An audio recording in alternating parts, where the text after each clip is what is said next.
Primera parte. Desde la noche que me envuelve. 1. Siempre habían corrido leyendas. La gente contaba entre susurros, de vez en cuando, historias de personas que habían tenido un final trágico en Balmoral. Una reina de antaño, por ejemplo, loca de dolor, se había encerrado en el castillo y había jurado no salir nunca. Y el ex primer ministro, siempre muy correcto, había calificado el lugar de surrealista y raro a más no poder. Aún así, no creo que yo oyera esas leyendas hasta mucho más tarde. O quizá las oyese y no se me quedaron. Para mí, Balmoral nunca dejó de ser, sencillamente, el paraíso, un cruce entre Disney World y una especie de arboleda druídica sagrada. Siempre andaba demasiado ocupado pescando, cazando y corriendo arriba y abajo por la colina, para apreciar ningún fallo en el Feng Shui del viejo castillo. Lo que intento decir es que allí fui feliz. A decir verdad, es posible que nunca fuera más feliz que aquel fatídico día dorado de verano en Balmoral, el 30 de agosto de 1997. Llevábamos una semana en el castillo y teníamos planeado quedarnos otra más. Igual que él. Año anterior, y el otro también.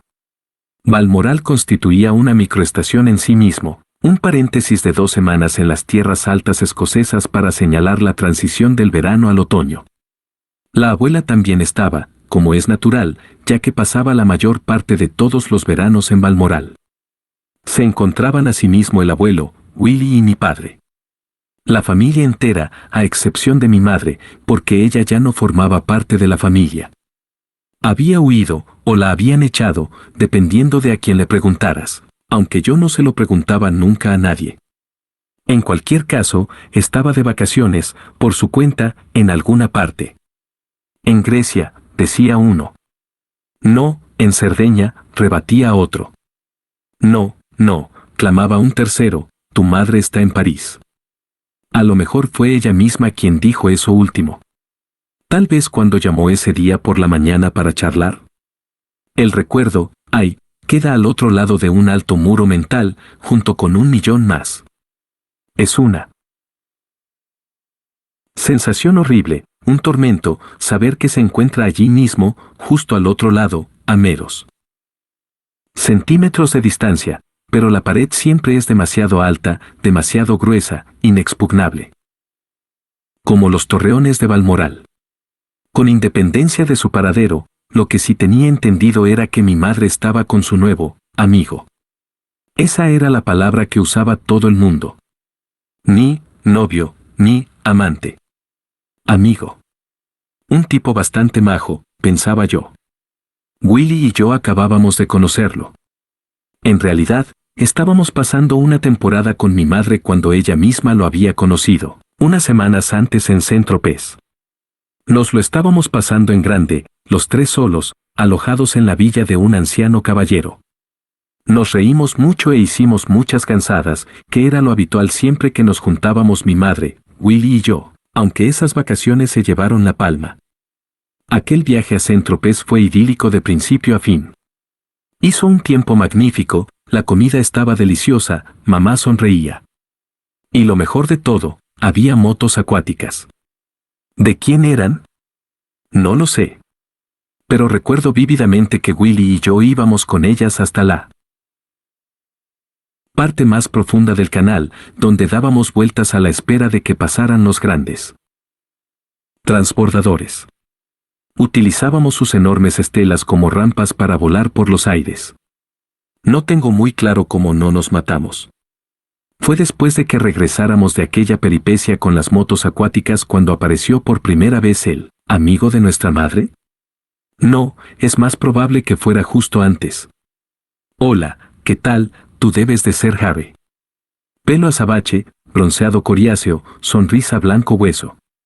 ¿Cómo te encuentras? Yo me llamo bla, bla. Nos dio conversación, le dio conversación a mi madre. Más que nada a mi madre. Significativamente a mi madre. Sus ojos se trocaron en mullidos corazones rojos. Era descarado, de eso no cabía duda. Aunque, repito, bastante majo. Le hizo un regalo a mi madre, una pulsera de diamantes que a ella pareció gustarle, se la ponía mucho. Después aquel hombre desapareció de mi pensamiento. Mientras mamá esté contenta, le dije a Willy, quien respondió que opinaba lo mismo.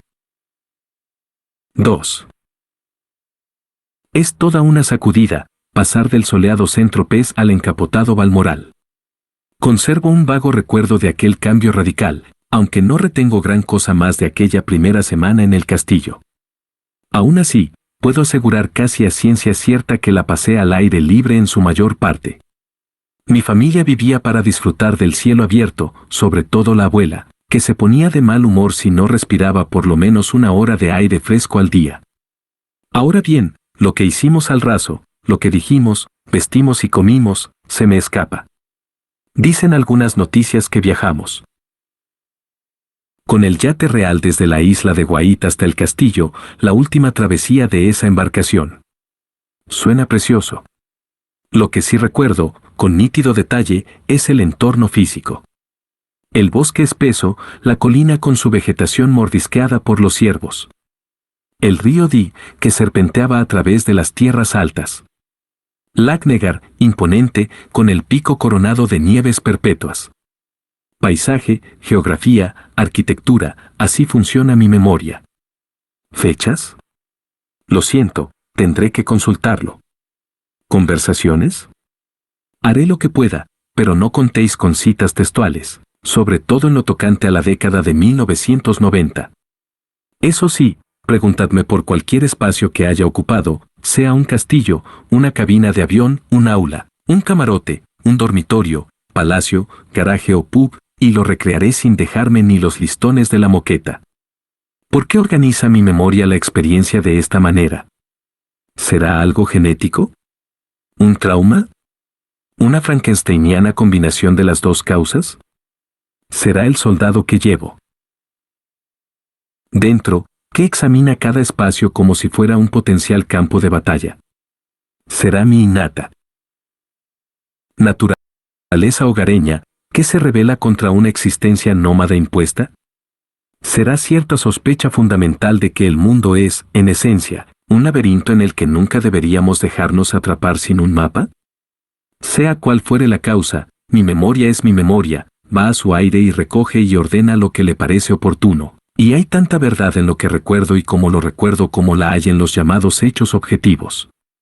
Cosas como las cronologías o las relaciones de causa y efecto a menudo no son más que fábulas que nos contamos sobre el pasado. El pasado nunca está muerto. No es ni siquiera pasado. Cuando descubrí esa cita hace poco en brainyquote.com, me quedé de una pieza. Pensé, ¿quién narices es Faulkner y qué parentesco tiene con nosotros, los Windsor? Así pues, Balmoral. Cierro los ojos y veo la entrada principal, los ventanales con parteluces de la fachada, el ancho pórtico y los 3 escalones de moteado granito gris negruzco que subían hasta la enorme puerta delantera de madera color whisky, que a menudo se mantenía abierta con una pesada piedra de curling a modo de tope y con frecuencia estaba custodiada por un lacayo de casaca roja. En el interior, el espacioso vestíbulo con el suelo de piedra blanca y baldosas grises con forma de estrella, y la enorme chimenea con su bella y ornamentada repisa de madera oscura tallada, desde allí, a un lado, una especie de trastero y, a la izquierda, junto a las altas ventanas, anzuelos para las cañas de pescar, bastones, botas altas de goma y gruesos impermeables, muchísimos, porque los veranos podían ser lluviosos y fríos en toda Escocia, pero en aquel enclave siberiano eran despiadados. Luego, la puerta de madera marrón clara que se abría al pasillo, con su alfombra roja y sus paredes empapeladas en color crema con dibujos de terciopelo dorado, en relieve, como si fuera braille, y, desde el pasillo, las puertas de muchas habitaciones, cada una con un propósito concreto, como descansar, leer, ver la tele o tomar el té, además de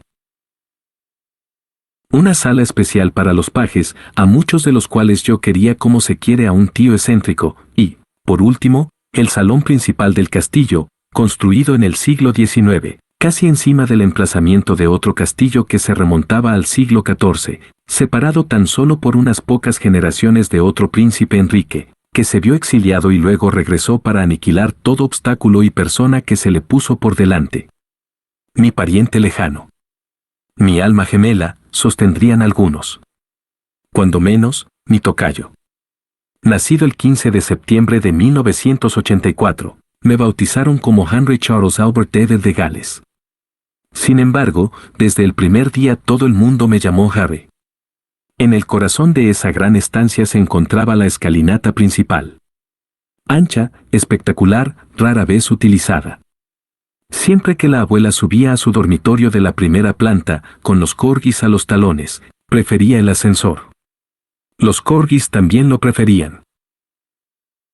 Cerca del ascensor de la abuela, al otro lado de un par de puertas batientes y un tramo de moqueta de cuadro escocés verde, había una escalera más modesta con un pasamanos de hierro macizo. Llevaba al primer piso, donde había una estatua de la reina Victoria, a la que yo siempre le hacía una reverencia al pasar.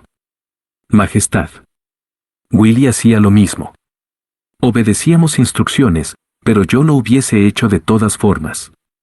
La abuela de Europa ejercía sobre mí una enorme fascinación, y no solo porque la abuela la adorase ni porque mi padre quiso en un primer momento ponerme el nombre de su marido, mamá lo había vetado. Victoria conoció un gran amor y una felicidad desbordante, pero su vida fue, a grandes rasgos, trágica. Su padre, el príncipe Eduardo, duque de Kent-Strassen, tenía fama de ser un sádico que se excitaba sexualmente al ver azotar a los soldados, y su querido esposo, Alberto, murió ante sus ojos. Además, durante su largo y solitario reinado, le dispararon 8 veces, en 8 ocasiones distintas, 7 súbditos diferentes. Ni una sola bala acertó en el blanco. Nada podía acabar con Victoria. Pasada la estatua de Victoria, la cosa se complicaba. Las puertas se volvían idénticas, las habitaciones se intercomunicaban. Resultaba fácil perderse. Abrir la puerta equivocada conllevaba el riesgo de toparse con mi padre vistiéndose con la asistencia de su ayuda de cámara o, peor aún, haciendo el pino.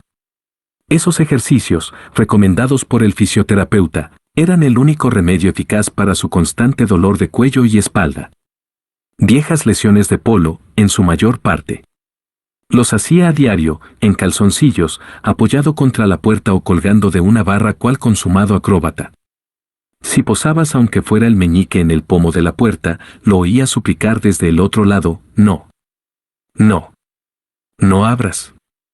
Dios mío, no se te ocurra abrir. Balmoral tenía 50 dormitorios, uno de los cuales había sido dividido en 2 para mí y para Willy. Los adultos lo llamaban el cuarto de los niños. Willy se había quedado la mitad más grande, con cama de matrimonio, un lavabo de buen tamaño, un armario con espejos en las puertas y una preciosa ventana con vistas al patio, la fuente y la estatua de bronce de un corzo. Mi mitad era mucho más pequeña y menos lujosa. Nunca pregunté por qué, no me importaba. Aunque tampoco me hacía falta preguntarlo, 2 años mayor que yo, Willy era el heredero, mientras que yo era el repuesto. Esos calificativos no los usaba para referirse a nosotros solo la prensa, que desde luego los utilizaba.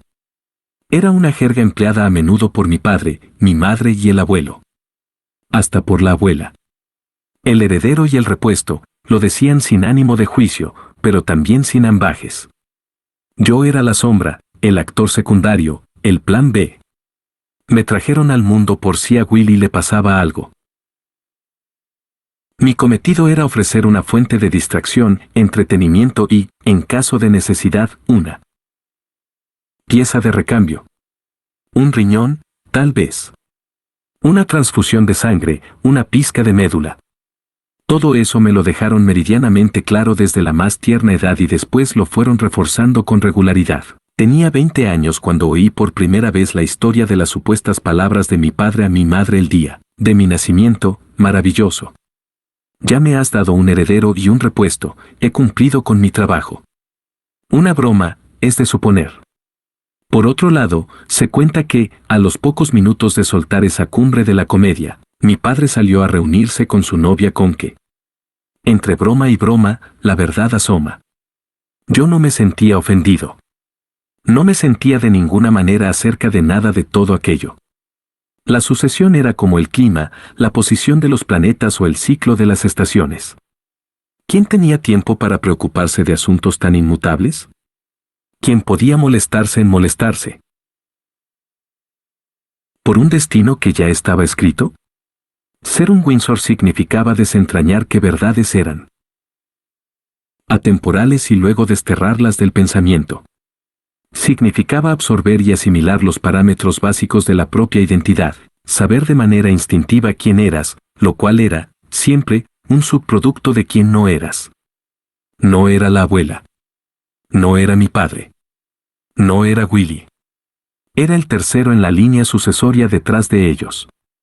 Todo niño o niña se imagina, por lo menos una vez, como príncipe o princesa. Por lo tanto, repuesto o no, serlo de verdad no estaba nada mal. Además, ¿acaso respaldar con denuedo a tus seres queridos no era la definición misma del honor? ¿Del amor? ¿Cómo hacerle una reverencia a Victoria al pasar por delante de ella? 3. Pegada a mi dormitorio había una especie de salita redonda, con una mesa circular, un espejo en la pared, un escritorio y una chimenea rodeada de cojines. En el extremo opuesto había una gran puerta de madera que daba al baño. Los dos lavabos de mármol parecían prototipos de los primeros lavamanos jamás construidos. En Balmoral todo era antiguo o estaba hecho para parecerlo. El castillo era un lugar de asueto, una cabaña de cazadores, pero también un escenario. El cuarto de baño estaba dominado por una bañera con patas en forma de garra, e incluso el agua que manaba de sus grifos parecía vieja. No en el mal sentido, sino antigua como el lago en el que Merlín ayudó a Arturo a encontrar su espada mágica. Parduzca hasta el punto de recordar a un teflojo, nuestra agua a menudo espantaba a los invitados de fin de semana. Disculpen, pero parece que hay algún problema con el agua de mi aseo. Mi padre siempre sonreía y les aseguraba que el agua no tenía nada de malo, al contrario, llegaba filtrada y endulzada por la turba escocesa. Esa agua viene directa de la colina, y lo que está a punto de experimentar es uno de los grandes placeres de la vida, un baño escocés. En función de las preferencias personales, ese baño escocés podía ser frío como el Ártico o caliente como una tetera al fuego. Los grifos de todo el castillo estaban calibrados igual. En mi caso, pocos placeres podían compararse con el de ponerme en remojo en aquella agua hirviente, sobre todo mientras miraba por las troneras del castillo, ante las cuales, imagino, antaño montaban guardia los arqueros. Contemplaba, arriba, el cielo tachonado de estrellas o, abajo, los jardines amurallados, y me imaginaba flotando sobre el magnífico césped, liso y verde como una mesa de billar gracias a un batallón de jardineros. El jardín era tan perfecto, sin una brizna de hierba que no estuviera cortada con precisión, que Willy y yo nos sentíamos culpables si lo pisábamos, por no hablar ya de cruzarlo en bici. Aún así, lo hacíamos de todas formas y a todas horas. Una vez, perseguimos a nuestra prima de un lado a otro del jardín, nosotros en quads y ella en un kart. Nos lo estábamos pasando bomba hasta que se estrelló de lleno contra una farola verde. Que ya fue triste casualidad, era la única farola en un radio de 1000 kilómetros. Nos tronchamos de risa, aunque el poste, que había sido hasta hacía poco un árbol de uno de los bosques cercanos, se partió de cuajo y cayó encima de ella. Tuvo suerte de que no le ocurriera nada grave. Aquel 30 de agosto de 1997 no pasé mucho tiempo contemplando el jardín. Tanto Willy como yo nos dimos el baño de la noche a toda prisa, nos pusimos veloces el pijama y nos sentamos ansiosos delante de la tele. Llegó el servicio cargado con bandejas en las que transportaban fuentes con tapa de plata. Las dejaron sobre unos soportes de madera y luego bromearon con nosotros, como siempre hacían, antes de desearnos buen provecho. Servicio, porcelana fina. Suena muy refinado, y supongo que lo era, pero bajo esas tapas tan exclusivas lo que había era comida para niños. Varitas de pescado, pasteles de carne, pollo asado, guisantes. Mabel, nuestra niñera, que antes lo había sido de nuestro padre, cenó con nosotros. Mientras engullíamos, oímos los pasos acolchados de las zapatillas de nuestro padre, que salía del baño. Llevaba encima su radio, que era como llamaba al reproductor de CD portátil en el que le gustaba escuchar sus historias mientras estaba en la bañera. Nuestro padre era como un reloj, de manera que, cuando le oímos pasar por el pasillo, supimos que eran casi las 8. Media hora más tarde captamos los primeros sonidos que producían los adultos al emprender su migración vespertina a la planta baja y luego las primeras notas quejumbrosas de las gaitas que los acompañaban. Los mayores pasarían las siguientes 2 horas cautivos en la mazmorra de la cena, obligados a sentarse en torno a aquella larga mesa, a forzar la vista para reconocerse a la media luz de un candelabro diseñado por el príncipe Alberto, a mantener la espalda derecha como el palo de una escoba ante la vajilla de porcelana y las copas de cristal, fino colocadas con precisión matemática por el servicio, que usaba cinta métrica, a picotear huevos de codorniz y rodaballo, a sostener conversaciones intrascendentes embutidos en sus mejores galas. Smoking, rígidos zapatos de vestir negros y trus, los pantalones de cuadros escoceses. Quizá hasta kilt. Pensé, menudo rollo ser adulto. Mi padre pasó a vernos un momento de camino a la cena. Llegaba tarde, pero con cierta teatralidad levantó una de las tapas de plata, ñam, ñam, ojalá cenara yo esto. Y olisqueó con delectación. Siempre olía las cosas. La comida, las rosas, nuestro pelo. Debió de ser sabueso. En una vida anterior. A lo mejor olfateaba con tanto ahínco porque costaba captar cualquier otro olor por encima de su propia fragancia, o savage.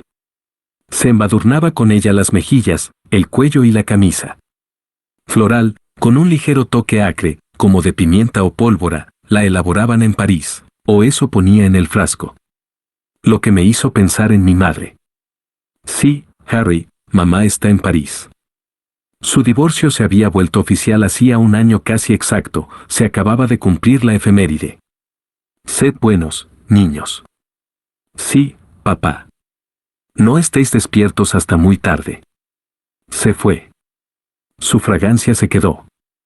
Willy y yo terminamos de cenar, vimos un rato más la tele y luego nos levantamos para hacer nuestras clásicas travesuras de antes de acostarnos. Nos apostamos en el último escalón de la escalera lateral y escuchamos a escondidas a los adultos, con la esperanza de oír alguna palabrota o alguna anécdota subida de tono. Corrimos de un lado a otro de los largos pasillos, bajo la atenta mirada de docenas de cabezas de ciervo disecadas. En un momento dado, nos topamos con el gaitero de la abuela. Arrugado y periforme, con sus cejas pobladas y su kilt de tweed, seguía a la abuela a donde quiera que fuese, porque a ella le encantaba el sonido de las gaitas, como a Victoria, aunque se dice que Alberto las calificó de instrumento abominable. Mientras veraneábamos en Balmoral, la abuela pedía que el gaitero tocara para despertarla y para acompañarla a la cena. Su instrumento parecía un pulpo borracho, con la diferencia de que sus flácidas patas eran de oscura caoba con grabados de plata. Lo habíamos visto antes, muchas veces, pero esa noche se ofreció a dejar que lo cogiéramos y lo probásemos. ¿De verdad? Adelante. No logramos arrancar de los tubos más que un par de insignificantes chirridos, nos faltaban pulmones. El gaitero, en cambio, tenía el pecho del tamaño de una barrica de whisky y los hizo gemir y chillar. Le dimos las gracias por la lección, le deseamos buenas noches y fuimos al cuarto de los niños, donde Mabel supervisó el cepillado de dientes y el lavado de caras. Después, a acostarse. Mi cama era alta. Tenía que saltar para subir a ella, después de lo cual rodaba hasta su hundido centro. Era como encaramarse a una librería y luego caer dando tumbos a una trinchera. La ropa de cama estaba impoluta, no tenía ni una arruga y presentaba varias tonalidades de blanco. Alabastro para las sábanas, crema para las mantas, cáscara de huevo para las colchas. Muchas de las piezas llevaban estampadas las letras Sir Elizabeth Regina. Todo estaba alisado y tirante como la piel de un tambor, con tanta maestría que resultaba fácil detectar los remiendos de todo un siglo de agujeros y rasgones. Yo me tapaba hasta la barbilla con las sábanas y las mantas, porque no me gustaba la oscuridad. No, miento, aborrecía la oscuridad. Mi madre también, me lo había confesado. Eso lo había heredado de ella, pensé, junto con la nariz, los ojos azules, su amor por la gente y su odio a las ínfulas, lo falso y todo cuanto oliera a pijerío. Me veo bajo esas mantas, mirando fijamente a la oscuridad, escuchando los chasquidos de los insectos y el ulular de los búhos. Imaginé que unas formas se deslizaban por las paredes. Contemplé la franja de luz del suelo, que siempre estaba ahí porque yo insistía en que dejaran la puerta entreabierta todas las noches. ¿Cuánto tiempo pasó antes de que me venciera el sueño? En otras palabras, cuánto me quedaba de infancia, y cuánto lo disfruté, lo saboreé, antes de, todavía adormilado, descubrir a papá. Estaba plantado junto a la cama, mirando hacia abajo. Su bata blanca hacía que pareciera un fantasma en una obra de teatro. Sí, mi querido hijo. Me dedicó una media sonrisa y apartó la mirada. La habitación ya no estaba a oscuras. Tampoco había luz. Era una extraña penumbra, casi parduzca, casi como el agua de la vetusta bañera. Me miró de un modo extraño, con una expresión que nunca le había visto antes. ¿Con miedo? ¿Qué pasa, papá? Se sentó en el borde de la cama y me puso una mano en la rodilla. Mi querido hijo, mamá ha tenido un accidente de coche.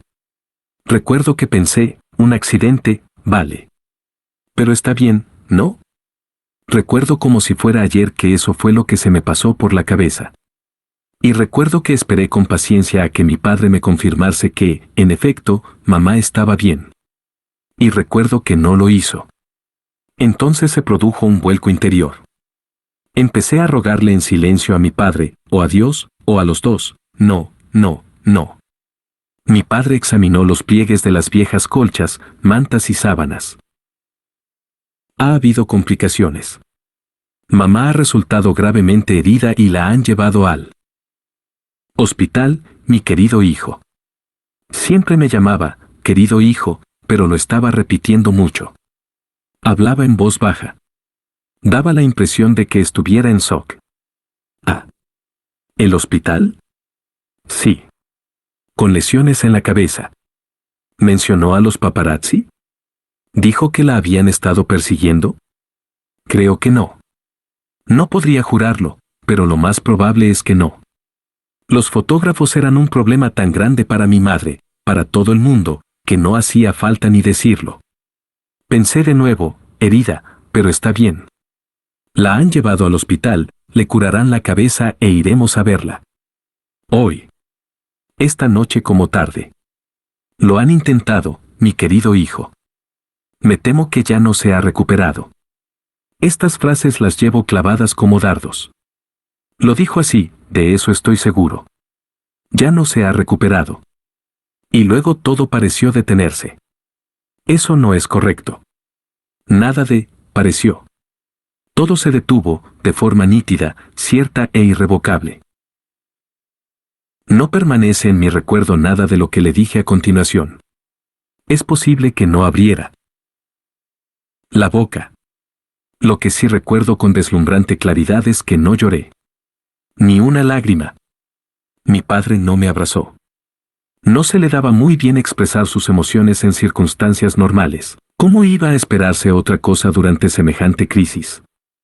Es cierto que posó la mano una vez más sobre mi rodilla, y me dijo, todo irá bien.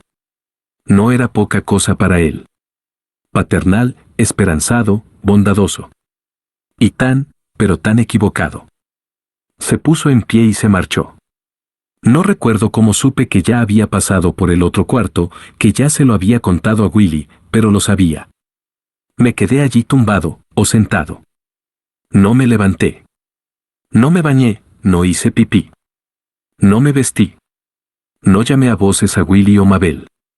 Tras décadas de esfuerzo por reconstruir aquella mañana, he llegado a una conclusión ineludible. Debí de permanecer en aquella habitación, sin decir nada ni ver a nadie, hasta las 9 en punto de la mañana, cuando el gaitero empezó a tocar en el exterior. Ojalá recordase lo que tocó, aunque quizá de lo mismo. Con las gaitas no es una cuestión de melodía, sino de tono. Ese milenario instrumento está diseñado para amplificar lo que ya se lleva en el corazón. Si te sientes tonto, las gaitas te emboban más. Si estás enfadado, hacen que te hierva más la sangre. Y si pasas por un duelo, aunque tengas 12 años y no seas consciente de ello, quizá especialmente en ese caso, las gaitas pueden volverte loco. 4. Era domingo, así que, como siempre, fuimos a la iglesia. Crathy Kirk, paredes de granito, gran tejado de pino escocés, vidrieras donadas décadas atrás por Victoria, quizá para expiar la indignación que había causado al elegir ese lugar de culto. Cosas de que la máxima autoridad de la iglesia anglicana optara por un templo de la iglesia de Escocia, en su momento causó un gran revuelo, que yo nunca comprendí. He visto fotos en las que salimos entrando en la iglesia aquel día, pero no despiertan ningún recuerdo. ¿Dijo algo el pastor? ¿Empeoró las cosas? ¿Le presté atención o me quedé mirando el respaldo del banco mientras pensaba en mi madre? En el trayecto de regreso a Balmoral, 2 minutos en coche, se sugirió que hiciéramos un alto. Durante toda la mañana se había ido reuniendo gente ante la verja exterior, y algunos habían empezado a dejar recuerdos, animales de peluche, flores, tarjetas. Había que reconocer ese gesto. Paramos y salimos. Yo no veía más que una matriz de puntos de colores. Flores. Y más flores. No oía nada que no fueran los chasquidos rítmicos del otro lado de la calzada. La prensa. Busqué la mano de mi padre, para consolarme, y luego me maldije, porque ese gesto desencadenó una explosión de chasquidos. Les había dado exactamente lo que querían. Emoción. Drama. Dolor. Y dispararon y dispararon y dispararon. 5. Horas más tarde, mi padre partió rumbo a París. Lo acompañaron las hermanas de mi madre, la tía Sarah y la tía Jane. Tenían que informarse mejor sobre el accidente, explicó alguien. Y tenían que organizar el regreso del cadáver. Cadáver. La gente no paraba de usar esa palabra. Era un puñetazo en la boca del estómago y una asquerosa mentira, porque mi madre no estaba muerta. Esa había sido mi repentina revelación. Sin nada que hacer salvo deambular por el castillo y hablar solo, me asaltó una sospecha que no tardó en convertirse en firme creencia. Aquello era todo un truco. Y, por una vez, el truco no era responsabilidad de las personas que me rodeaban o de la prensa, sino de mi madre. Ha sido muy infeliz, la han acosado, la han hostigado, le han mentido y han mentido sobre ella. Así que ha fingido este accidente como una maniobra de distracción para escapar. Ese descubrimiento me cortó la respiración, me hizo boquear de alivio. Pues claro. Es una cortina de humo para poder empezar de cero. En este preciso instante. Sin duda estará alquilando un apartamento en París o colocando flores recién cortadas en la cabaña de troncos, que ha adquirido en secreto en algún punto de las cumbres de los Alpes suizos. Pronto, muy pronto, mandará a alguien a por Willy y por mí. Está clarísimo. ¿Por qué no lo he visto antes? Mamá no ha muerto. Está escondida. Me sentía mucho mejor. Entonces llegaron las dudas. Espera. Mamá nunca nos haría esto. Este dolor inenarrable, jamás lo permitiría, y mucho menos lo causaría. Luego regresaba el alivio, no ha tenido elección. Era su única esperanza de ser libre. Después, más dudas, mamá no se escondería, es una luchadora. Y vuelta al alivio, esta es su manera de luchar. Volverá. Seguro. Dentro de 2 semanas es mi cumpleaños. Pero mi padre y mis tías volvieron primero. Su regreso apareció en los telediarios de todas las cadenas. El mundo observó cómo bajaban a la pista de la base aérea de la RAF en Northolt. Un canal incluso añadió música a la escena, alguien que cantaba un salmo con tono lastimero. Willy y a mí nos prohibieron ver la tele, pero creo que eso lo oímos. Los días siguientes transcurrieron en un vacío en el que nadie decía nada. Permanecimos todos encerrados dentro del castillo. Era como estar en una cripta, solo que en una donde todo el mundo llevaba pantalones de cuadros escoceses y observaba las rutinas y horarios de siempre. Si hubo alguien que hablara de algo, yo no me enteré. La única voz que oía era la que zumbaba en mi cabeza discutiendo consigo misma. Ya no está. No, se ha escondido. Ha muerto. No, se hace la muerta. Entonces, una mañana, llegó el momento. La vuelta a Londres. No recuerdo nada del trayecto. ¿Fuimos en coche? ¿Volamos en el avión real? Veo el reencuentro con mi padre, y las tías, y la crucial reunión con la tía Sarah, aunque esta la tengo borrosa y quizá la cronología se me haya embarullado. A veces mi memoria sitúa ese encuentro allí mismo, en aquellos atroces 1 de septiembre, pero otras veces lo proyecta adelante, muchos años después. Con independencia de cuándo, ocurrió así. William. Harry. La tía Sarah tiene algo para vosotros, chicos. Ella se adelantó, con 2 minúsculas cajitas azules en las manos. ¿Qué es esto? Abridlo. Levanté la tapa de mi cajita azul. ¿Dentro había una polilla? No. ¿Un bigote? No. ¿Qué? Su pelo, Harry. La tía Sarah nos explicó que, mientras estaba en París, había cortado 2 mechones del cabello de nuestra madre. Ahí lo tenía. Una prueba. Nos ha dejado de verdad. Sin embargo, de inmediato me asaltó la duda tranquilizadora, la incertidumbre salvavidas. No, este pelo podría ser de cualquiera. Mi madre estaba en alguna parte con su preciosa cabellera rubia intacta. Yo lo sabría si no fuera así. Mi cuerpo lo sabría. Mi corazón lo sabría. Y ninguno de los dos ha notado nada. Ambos estaban tan llenos de amor por ella como siempre. 6. Willy y yo caminamos arriba y abajo sonriendo y estrechando las manos de la muchedumbre que se había congregado delante del Palacio de Kensington, como si nos presentáramos a las elecciones. Cientos y cientos de manos que nos plantaban una y otra vez delante de la cara, con los dedos a menudo mojados. ¿De qué?, me pregunté. Lágrimas, comprendí. Me desagradaba el tacto de esas manos. Es más, me desagradaba cómo me hacían sentir, culpable. ¿Por qué lloraba toda aquella gente cuando yo ni lloraba ni había llorado? Quería llorar, y lo había intentado, porque la vida de mi madre había sido tan triste que había sentido la necesidad de desaparecer, de inventar aquella farsa monumental. Pero no podía arrancarme ni una gota. A lo mejor había aprendido demasiado bien, había absorbido demasiado a fondo la máxima familiar de que llorar no era una opción, nunca. Recuerdo las montañas de flores que nos rodeaban por todas partes. Recuerdo sentir una pena inenarrable y aún así conservar una impecable educación. Recuerdo a las ancianas diciendo: hay que ver, qué educado, el pobre. Recuerdo musitar agradecimientos una y otra vez: gracias por venir, gracias por esas palabras, gracias por acampar aquí delante durante varios días.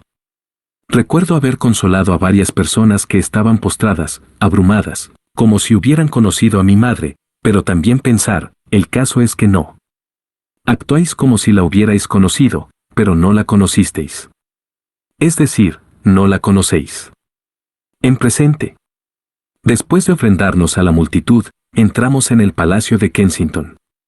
Atravesamos 2 grandes puertas negras para entrar en el apartamento de nuestra madre. Recorrimos un largo pasillo y entramos en una habitación que había a la izquierda. Allí nos encontramos un gran ataúd. Marrón oscuro, de roble inglés.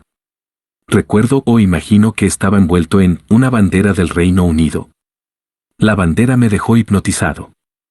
A lo mejor por mis juegos de guerra infantiles, a lo mejor por mi precoz patriotismo o a lo mejor porque llevaba días oyendo la cantinela de la bandera, la bandera, la bandera. La gente no hablaba de otra cosa. Los ánimos estaban soliviantados porque en el palacio de Buckingham la bandera no ondeaba a media asta. Al parecer les daba igual que el estandarte real no se izara nunca a media asta, bajo ninguna circunstancia. Ondeaba cuando la abuela estaba en palacio y se arriaba cuando estaba ausente, y punto. Lo único que les interesaba era ver alguna muestra oficial de duelo, y su ausencia los encolerizaba. Mejor dicho, los habían encolerizado los periódicos británicos, que así intentaban desviar la atención de su papel en la desaparición de mi madre. Recuerdo un titular que se dirigía directamente a la abuela: demuéstranos que te importa. Mandaba narices, viniendo de los mismos desalmados a los que mi madre les había importado tanto que la habían perseguido hasta un túnel del que nunca salió.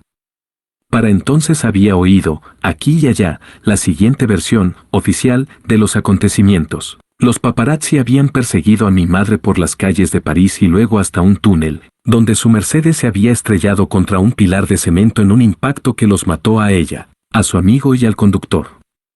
De pie ante el féretro envuelto en la bandera, me pregunté, ¿mamá es una patriota? ¿Qué piensa del Reino Unido, en realidad? ¿Alguien se ha molestado en preguntarle? ¿Cuándo podré preguntárselo yo? No recuerdo nada de lo que dijo la familia en aquel momento, ni entre ellos ni dirigiéndose al ataúd. No recuerdo ni una palabra de las que cruzamos Willy y yo, aunque sí que la gente que nos rodeaba decía que, los niños, parecíamos conmocionados. Nadie se molestó en susurrar. Como si la conmoción fuera tal que nos hubiésemos quedado sordos. Se habló un poco sobre el funeral del día siguiente. Según dictaba el plan más reciente, el féretro recorrería las calles en un carruaje de caballos escoltado por los jinetes de la tropa del rey, mientras que Willy y yo lo seguiríamos a pie. Parecía mucho pedir para dos niños. Varios adultos estaban horrorizados. El hermano de mi madre, el tío Charles, montó en cólera. No podéis obligar a estos niños a caminar detrás del ataúd de su madre. Es una barbaridad. Se ideó un plan alternativo. Willy caminaría solo. Tenía 15 años, a fin de cuentas. Dejad al pequeño fuera. No era puesto para el repuesto. Se elevó este plan alternativo a las altas instancias. Llegó la respuesta. Tenían que ser los dos príncipes. Para inspirar compasión, era de suponer. El tío Charles estaba furioso, pero yo no. No me parecía bien que Willy pasara un calvario semejante sin mí. De haberse invertido los papeles, él nunca hubiese querido, ni permitido, en realidad, que yo fuera solo. Así pues, llegada la mañana, a primera hora, nos pusimos en marcha, todos juntos. El tío Charles a mi derecha y Willy, a la suya, seguido por el abuelo. A mi izquierda caminaba mi padre. Al principio me fijé en lo sereno que se veía al abuelo, como si aquello fuese un compromiso real como cualquier otro. Le veía los ojos con claridad, porque tenía la vista puesta al frente, como todos los demás. Yo, en cambio, miraba hacia el suelo, al igual que Willy. Recuerdo que me sentía entumecido. Recuerdo que apretaba los puños. Recuerdo que mantenía un pedacito de Willy siempre a la vista con el rabillo del ojo y que eso me daba fuerzas. Por encima de todo, recuerdo los sonidos, el tintineo de las bridas y el chacoloteo de los cascos de los 6 caballos castaños sudorosos, el chirrido de las ruedas del carro de armas del que tiraban, una reliquia que había transportado un cañón en la Primera Guerra Mundial, según alguien me contó, lo que parecía apropiado, ya que mi madre, por muy amante de la paz que fuera, a menudo parecía una soldado, en combate ya fuera con los paparazzi, ya con mi padre. Creo que recordaré esos sonidos durante el resto de mi vida, por el contraste que ofrecían respecto del silencio, por lo demás absoluto. No se oía ni un coche, ni un camión ni un pájaro. No se oía una voz humana, lo cual era imposible, porque bordeaban las calles 2 millones de personas. El único indicio de que estábamos recorriendo un desfiladero humano era algún sollozo ocasional. Al cabo de 20 minutos, llegamos a la abadía de Westminster, donde desfilamos hasta un largo banco. El funeral empezó con una sucesión de lecturas y panegíricos y culminó con el ton John, que se levantó poco a poco, con movimientos rígidos, como si fuera uno de los grandes reyes enterrados siglos atrás bajo la abadía que hubiera cobrado vida de repente, y caminó hasta las primeras filas, donde se sentó ante un piano de cola. ¿Hay alguien que no sepa que cantó una versión de Candle in the Wind, que había modificado en honor a mi madre? No puedo estar seguro de si las notas que suenan en mi cabeza son de aquel momento o de los vídeos que he visto más tarde. Es posible que sean vestigios de pesadillas recurrentes. Aunque si guardo un recuerdo puro e incontrovertible de cuando la canción alcanzó el clímax y me escocieron los ojos y casi se me cayeron las lágrimas. Casi. Hacia el final de la ceremonia llegó el turno del tío Charles, que aprovechó el tiempo que le habían asignado para arremeter contra todo el mundo, familia, nación y prensa, por hostigar a mi madre hasta la muerte. La abadía y, fuera de ella, la nación entera se encogieron de forma palpable al encajar el golpe. La verdad duele. Después, 8 guardias galeses se adelantaron y levantaron el enorme ataúd forrado de plomo, que para entonces iba envuelto con el estandarte real, una extraordinaria excepción protocolaria. También habían sucumbido a la presión y habían arriado a media hasta la bandera. No el estandarte real, por supuesto, sino la bandera del Reino Unido, aún así, una concesión sin precedentes. El estandarte real siempre se había reservado para los miembros de la familia real, cosa que, según me habían dicho, mi madre ya no era. ¿Significaba eso que había sido perdonada? ¿Por la abuela? Al parecer sí. Pero esos eran interrogantes que aún no era capaz de formular y, menos todavía, plantear a un adulto mientras sacaban el féretro poco a poco y lo cargaban en la parte trasera de un coche fúnebre negro. Tras una larga espera, el vehículo arrancó y atravesó sin prisas las calles de Londres, abarrotadas a ambos lados por la mayor multitud que la eterna capital hubiera visto nunca, el doble de personas de las que celebraron el final de la Segunda Guerra Mundial. Pasó por delante del Palacio de Buckingham y subió por Park Lane en dirección a las afueras, camino de Finchley Road, Hendon Way, el paso elevado de Brand Cross, la Ronda Norte y luego la M1 hasta la salida 15ª, hacia el norte hasta Harlestone, para terminar atravesando las puertas de hierro de la finca del tío Charles. Althorpe. Willy y yo seguimos por la tele la mayor parte de aquel trayecto en coche. Ya estábamos en Althorpe, porque nos habían enviado a toda velocidad para llegar antes, aunque luego resultara que no había necesidad de apresurarse. El coche fúnebre no solo fue por el camino más largo, sino que se vio retrasado en diversas ocasiones por las personas que le echaban flores encima, ya que éstas bloqueaban las entradas de aire y hacían que el motor se sobrecalentara. El conductor tuvo que hacer paradas frecuentes para que el guardaespaldas pudiera salir y limpiar de flores el parabrisas. Se trataba de Graham, a Willy y a mí nos caía muy bien. Siempre le llamábamos Crackers, por las galletas Graham Crackers, nos parecía graciosísimo. Cuando el féretro llegó por fin a Althorpe, lo descargaron de nuevo y lo transportaron, sorteando el estanque a través de un puente de hierro verde colocado a toda prisa por ingenieros militares, hasta una pequeña isla, donde lo posaron sobre una plataforma. Willy y yo cruzamos ese mismo puente. Según las noticias, mi madre llevaba las manos cruzadas sobre el pecho y, entre ellas, una foto mía y de Willy, posiblemente los únicos 2 hombres que la quisieron de verdad. Desde luego, los 2 que la quisieron más. Durante toda la eternidad le sonreiríamos en la oscuridad y quizá fuera esa imagen, a la vez que retiraban la bandera y el ataúd descendía al fondo de la fosa, lo que por fin me superó. Mi cuerpo sufrió una convulsión, se me hundió la barbilla y rompí a sollozar de forma incontrolada con la cara en las manos. Me dio vergüenza quebrantar los valores de la familia, pero no podía aguantarme más.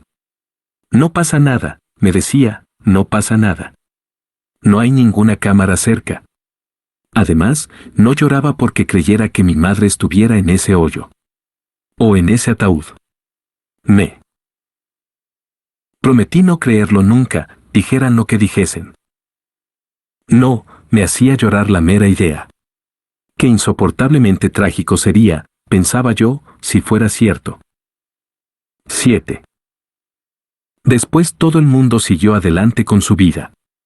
La familia volvió al trabajo y yo, a la escuela, lo mismo que hacía después de todas las vacaciones de verano. De vuelta a la normalidad, decía todo el mundo con alegría. Desde el asiento del copiloto del Aston Martin descapotable de mi padre, desde luego, todo se veía igual. La escuela de Ludgrove, rodeada de la esmeralda campiña del condado de Berkshire, seguía pareciendo una iglesia rural, bien pensado. El lema de la escuela procedía del Eclesiastés: todo lo que te venga a la mano para hacer, hazlo con empeño. Claro que no muchas iglesias rurales podían alardear de contar con 80 hectáreas de bosques y prados, campos de deporte y canchas de tenis, laboratorios y capillas. Amén de una biblioteca bien surtida. Si alguien hubiese querido encontrarme en septiembre de 1997, más le habría valido no empezar por la biblioteca. Mejor buscar en el bosque o los campos de deporte. Siempre intentaba mantenerme en movimiento, ocupado.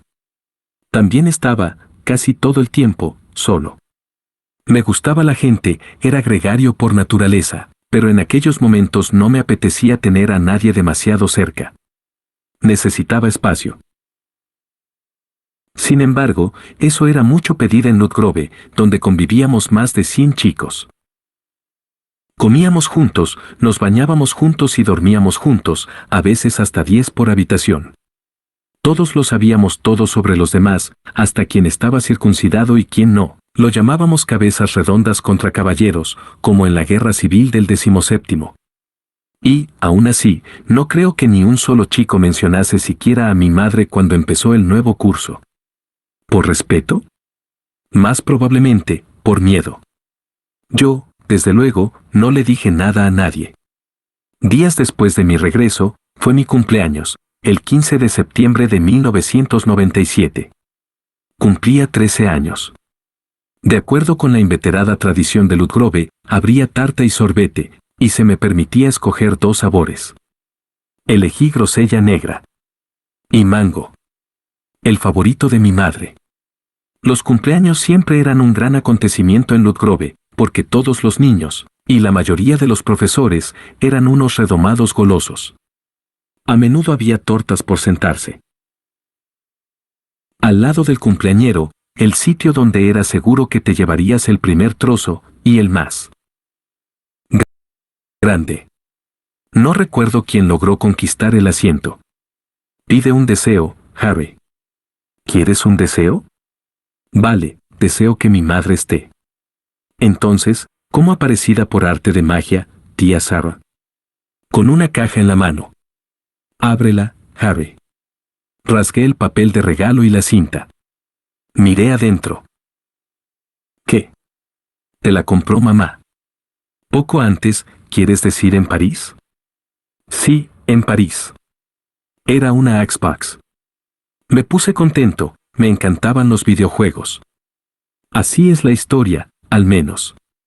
Ha aparecido en muchas crónicas de mi vida, como si fuera el Evangelio, pero yo no tengo ni idea de si es cierta. Mi padre me había contado que mamá se había hecho daño en la cabeza, pero a lo mejor era yo el que padecía una lesión cerebral. Como mecanismo de defensa, a buen seguro, mi memoria ya no guardaba las vivencias como antes. 8. A pesar de que sus 2 directores fueran hombres, el señor Gerald y el señor Marsden, leyendas ambos, Ludgrove los sacaban adelante sobre todo las mujeres. Las llamábamos matronas. Si recibíamos algo de ternura en nuestro día a día, era de ellas. Las matronas nos abrazaban, nos besaban, nos vendaban las heridas y nos secaban las lágrimas, todas salvo las mías, se entiende. Tras aquel momento de flaqueza a pie de tumba, no había vuelto a llorar. Se tenían por sustitutas, las mamás lejos de las mamás, repetían alegremente. Era una expresión que siempre me había parecido rara, pero aquel año resultaba especialmente confusa, por la desaparición de mi madre, y también porque las matronas de repente estaban buenas. Yo estaba colado por la señorita Roberts. Estaba seguro de que me casaría con ella algún día. También recuerdo a 2 señoritas Lynn. La señorita Lynn mayor y la señorita Lynn menor. Eran hermanas. Yo bebía los vientos por la segunda. Creía que con ella también me iba a casar. 3 veces por semana, después de la cena, las matronas ayudaban a los niños más pequeños con su baño nocturno. Todavía veo la larga hilera de bañeras blancas, cada una con un niño recostado como un pequeño faraón, esperando su lavado de pelo personalizado. Para los niños mayores, que habían alcanzado la pubertad, había 2 bañeras en una habitación separada, tras una puerta amarilla. Las matronas circulaban por la fila de bañeras con cepillos duros y pastillas de jabón de flores. Cada niño tenía su propia toalla, con su número de la escuela bordado. El mío era el 116. Después de lavar con champú al niño, las matronas le echaban la cabeza hacia atrás y le practicaban un lento y placentero aclarado. Desconcertante al máximo. Las matronas también ayudaban con la crucial extracción de piojos. Los brotes eran habituales. Rara era la semana en la que no le detectaban un caso galopante a algún niño. Todos le señalábamos y nos reíamos. Ni, tienes liendres. Al cabo de poco había una matrona de rodillas sobre el paciente para frotarle el cuero cabelludo con algún producto y luego pasarle un peine especial para eliminar los bichos muertos. Al cumplir los 13, superé la edad de que las matronas me ayudaran a bañarme, pero seguía contando con que me arroparan por la noche y seguía valorando como el oro sus saludos por la mañana. Eran las primeras caras que veíamos todas las jornadas. Entraban en tromba en nuestras habitaciones y descorrían las cortinas. Buenos días, muchachos. Legañoso, alzaba la vista y contemplaba un bello rostro enmarcado por un halo de sol. Esa es. ¿Podría ser? Nunca lo era. La matrona con la que más trataba era Pat. A diferencia de otras, Pat no nos provocaba calenturas. Pat era fría. Era bajita, poquita cosa, siempre con cara de cansada y el pelo grasiento por delante de los ojos. No parecía disfrutar mucho de la vida, aunque es cierto que había 2 cosas que sin falta le causaban satisfacción: pillar a un niño en un sitio en el que no tenía que estar y sofocar cualquier conato de alboroto. Antes de toda pelea de almohadas, apostábamos un vigía a la puerta. Si Cat, o los directores, se acercaban, el centinela tenía instrucciones de gritar, KV. KV. Latín, creo. Alguien dijo que significaba, viene el director. Según otro quería decir, cuidado. En cualquier caso, cuando lo oíamos sabíamos que había que largarse o fingir que dormíamos. Solo los chicos más novatos y estúpidos acudían a Pat cuando tenían un problema. O, peor aún, un corte. Ella no lo vendaba, sino que lo toqueteaba con el dedo o lo rociaba con algo que hacía que doliese el doble. No era una sádica, tan solo parecía sufrir de disempatía. Era raro, porque el sufrimiento no le era desconocido. Pat cargaba con muchas cruces. La mayor parecían ser los problemas de rodilla y columna. La última la tenía desviada y las primeras, en un estado de rigidez crónica. Caminar le costaba, las escaleras eran un tormento. Bajaba de espaldas, a paso de tortuga. A menudo nos parábamos en el rellano, por debajo de ella, haciendo bailecillos burlones o poniendo muecas. ¿Necesito decir que niño lo hacía con más entusiasmo? Nunca nos preocupó que Pat nos pillara. Ella era un galápago y nosotros, ranas arborícolas. Aún así, de vez en cuando el galápago tenía un golpe de suerte. Lanzaba el brazo y hacía un puñado de niño. Ajá. En esos casos, el muchacho en cuestión estaba bien jodido. Eso no nos arredraba. Seguíamos choteándonos de ella cuando bajaba las escaleras, porque la recompensa merecía el riesgo. Para mí, esa recompensa no era atormentar a la pobre Cat, sino hacer reír a mis compañeros. Era algo que me hacía sentir bien, sobre todo cuando yo hacía meses que no reía. Tal vez Pat lo supiera, porque, en ocasiones, me veía actuando como un verdadero cretino y ella también se reía. Eso era lo mejor. Me encantaba hacer que mis amigos se troncharan, pero nada me gustaba más que lograr que Pat, siempre tan tristona, se partiera de risa. 9. Los llamábamos días del tentempié. Eran los martes, jueves y sábados, creo. Inmediatamente después de almorzar, formábamos cola en el pasillo, pegados a la pared, y estirábamos el cuello para ver, algo más allá, la mesa de los snacks, donde había una montaña de chucherías. Munchies, Skittles, barritas Mars y, lo mejor de todo, los caramelos blandos Apple Fruits. Me tomé como una gran ofensa que se cambiaran el nombre por Starburst. Pura herejía, como que se cambiara de nombre Gran Bretaña. Con solo ver aquella mesa de tentempiés nos entraban mareos. Salivando, hablábamos del subidón de azúcar que se avecinaba como los granjeros comentan un pronóstico de lluvia en plena sequía. Entretanto, yo había ideado una manera de conseguir un chute de azúcar tamaño familiar. Juntaba todos mis Apple Fruits y los estrujaba hasta formar una gigantesca bola de caramelo, que luego me embutía en un lado de la boca. A medida que aquel pegote se derretía, mi torrente sanguíneo se convertía en una espumeante catarata de destroza. Todo lo que te venga a la mano para hacer, hazlo con empeño. Lo contrario del día del tentempié era el día de escribir cartas. A todos los niños nos exigían que nos sentáramos para redactar una misiva a nuestros padres. En el mejor de los casos, era una pesadez. Yo apenas recordaba la época en que mis padres no estaban divorciados, de manera que escribirles sin aludir a sus reproches mutuos o su accidentada ruptura requería la fineza de un diplomático de carrera. Querido papá, ¿cómo está mamá? No. Querida mamá, papá dice que no has. No. Sin embargo, tras la desaparición de mi madre, el día de las cartas se volvió imposible. Me cuentan que las matronas me pidieron que escribiera una carta, final, a mi madre. Tengo un vago recuerdo de que quise protestar alegando que seguía viva, y aún así me callé, por miedo a que me tomaran por loco. Además, ¿qué sentido tendría? Por otro lado, mi madre leería la carta cuando saliera de su escondrijo, de modo que tampoco sería un esfuerzo del todo inútil. Lo más probable es que juntara 4 líneas de prisa y corriendo para cubrir el expediente, diciendo que la echaba de menos, que la escuela iba bien, etcétera, etcétera. Segaramente doblé el papel una vez y se lo entregué a la matrona. Recuerdo que, acto seguido, lamenté no haberme tomado más en serio la tarea.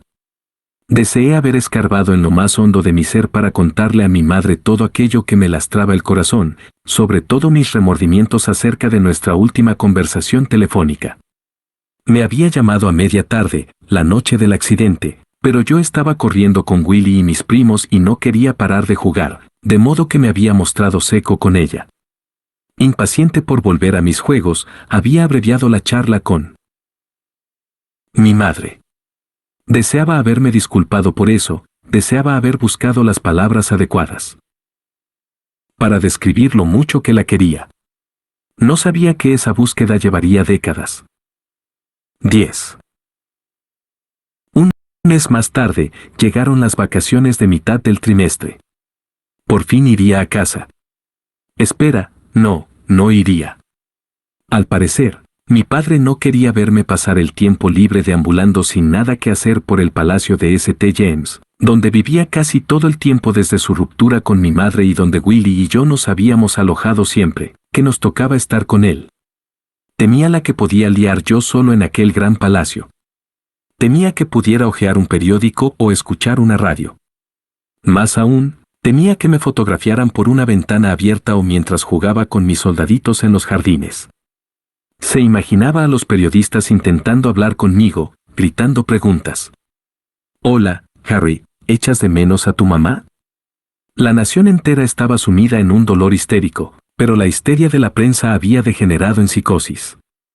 Para empeorar las cosas, Willy no se encontraría en casa para vigilarme, porque estaba en Eton. En consecuencia, mi padre anunció que me llevaría consigo en un viaje de trabajo que tenía planificado. A Sudáfrica. ¿A Sudáfrica, papá? ¿En serio? Sí, mi querido hijo. A Johannesburgo. ¿Tenía una reunión con Nelson Mandela y las Spice Girls? Yo estaba tan emocionado como perplejo. Las Spice Girls, papá. Me explicó que iban a dar un concierto en Johannesburgo, de modo que irían a ver al presidente Mandela para presentarle sus respetos. Genial, pensé, eso explica por qué estarán allí las Spice Girls. ¿Qué pasa con nosotros? No lo entendía, y no estoy seguro de que mi padre quisiera que lo entendiese. La verdad era que su equipo tenía la esperanza de que una foto suya con el dirigente político más reverenciado del mundo y el grupo musical femenino más popular del planeta le procurase algunos titulares positivos, que necesitaba como respirar. Desde la desaparición de mi madre, lo habían machacado. La gente le culpaba del divorcio y, por ende, de todo lo que había sucedido después. Sus índices de aprobación a escala mundial eran de un solo dígito. En Fiyi, por poner un ejemplo, se había cancelado una fiesta nacional en su honor. Fuera cual fuese el motivo oficial del viaje, a mí me daba lo mismo. Estaba encantado de formar parte de él. Era una oportunidad de alejarme de Gran Bretaña y, mejor aún, de pasar tiempo de verdad con mi padre, que parecía algo ausente. Claro que papá siempre había parecido un poco ausente. Siempre había dado la impresión de no estar del todo preparado para la paternidad, las responsabilidades, la paciencia, el tiempo. Él mismo, aunque es un hombre orgulloso, lo reconocería. ¿Y padre en solitario? No estaba hecho para eso. Para ser justos, lo intentaba. Por las noches, yo gritaba hacia el piso de abajo, me voy a la cama, papá. Y él siempre me contestaba con tono jovial, enseguida subo, mi querido hijo. Fiel a su palabra, al cabo de unos minutos lo tenía sentado en el borde de mi cama. Nunca olvidó que no me gustaba la oscuridad, de manera que me hacía suaves cosquillas en la cara hasta que me dormía. Tengo recuerdos muy afectuosos de sus manos en las mejillas, en la frente, y luego despertar para ver que se había marchado, como por arte de magia, siempre teniendo la consideración de dejar la puerta entreabierta.